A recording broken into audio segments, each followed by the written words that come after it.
আজকের সবচেয়ে বড় খবর, মিজোরামের লুংলে জেলার টিম্ফাল এলাকায় ভয়ঙ্কর সড়ক দুর্ঘটনা, গুরুতর আহত 3, ঘটনাস্থলে মৃত্যু ধলাইয়ের লাইলাপুরের এক লরি চালকের।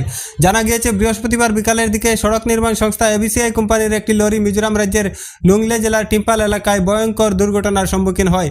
নিয়ন্ত্রণ হারিয়ে পাহাড়ি এলাকার জাতীয় সড়ক থেকে কয়েক মিটার নিচে ছিটকে পড়ে লরিটি। এই দুর্ঘটনায় লাইলাপুর এলাকার হাউইতাঙ্গের বাসিন্দা জামাল উদ্দিন লস্করের পুত্র লরি চালক শিপন আহমদ লস্করের ঘটনাস্থলে মৃত্যু হয়েছে। এছাড়া লরিতে থাকা আরও 3 জন এবিসিআই কোম্পানির দিনমজুর গুরুতরভাবে আহত হয়েছেন। ঘটনার খবরে লুংলে পুলিশ ও ইয়ং মিজো অ্যাসোসিয়েশন অর্থাৎ ওয়াইএম এর সদস্যরা ঘটনাস্থলে পৌঁছেন এবং মৃতদেহ ও আহতদের উদ্ধার করে স্থানীয় হাসপাতালে প্রেরণ করেন। এদিকে শিপন আহমেদের মৃত্যুর খবরে দক্ষিণ দলাইয়ে শোকের ছায়া নেমে এসেছে। শিপন আহমেদ রেখে গেছেন 2 অবুজ কন্যা সন্তান সহ স্ত্রী।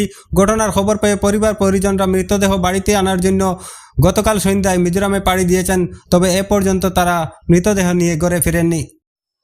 আমার ছোট ভাই শিবনুদ্দিন লস্কর মিজোরাম লংলে ডিস্ট্রিক্ট টিংপাল বস্তি হয় এবিসিআই মানে এবিসিআই কোম্পানির টাকা গাড়ি চালায়। আজকে 3-4 বছর হয়ে গেছে টাকার।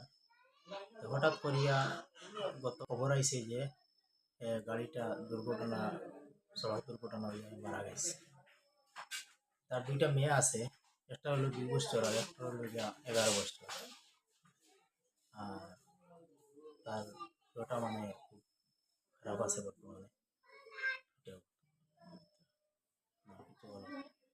আর আজকে মোটামুটি হইল গিয়া তারিখ কত, আজকে 14 তারিখ, 15 তারিখ, আজকে হলো 15 তারিখ। আজকে রাত্রে আনিয়া তারে বাড়িতে নিয়া মানে পৌঁছাইবা আজকে। আর আগামীকালকে হইল গিয়ে 16 তারিখ সকাল 9টার সময় তার জন্য যা অনুষ্ঠিত হইবে। হাউইতাং গ্রামের বাসিন্দা শিপনুদ্দিন লস্কর, বয়স আনুমানিক 28 বছর, আইজলের লংলে নামক স্থানে এবিসিআই কোম্পানির ড্রাইভিং কর্মরত ছিল। গতকালকে হঠাৎ দুর্ঘটনাগ্রস্ত হইয়া দুর্ঘটনাতে মারা গেছে। এখন বর্তমানে রয়েছে আইজলে নিয়ে আসা ওর প্রায় রাত্রে 10-11টার সময় বা 12টার সময় ইয়া করে বসবা। আগামীকালকে সকাল 9 ঘটিকার সময় তার জানাজার নামাজ অনুষ্ঠিত হইব। এই যে শিপনুদ্দিনের পরিবার, সেই পরিবারের মধ্যে একটা ছোট বাচ্চা প্রায় 2 বছরের, একটা প্রায় 4-5 বছরের হবে, 2টা বাচ্চা এবং বিবি মা রয়েছেন। অসহায় পরিবার।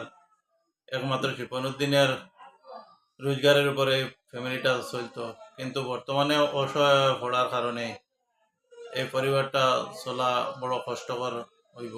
আসামের মুখ্যমন্ত্রী এবং আমাদের আসাম সরকারের বরিষ্ঠ মন্ত্রী মাননীয় পরিমল শুক্লবৈদ্যর কাছে একটা এই এরিয়া গ্রুপ মেম্বার হিসেবে একটা দাবি জানাই যে এই পরিবারকে একটি আর্থিক সাহায্য করার জন্য, যাতে এই ফ্যামিলিটা সুন্দর মতে চলতে পারে। এটাই আমাদের এরিয়ার পক্ষ থেকে মাননীয় মন্ত্রী পরিমল শুক্লবৈদ্য মহাশয়ের কাছে এবং আসাম সরকারের কাছে এটাই দাবি।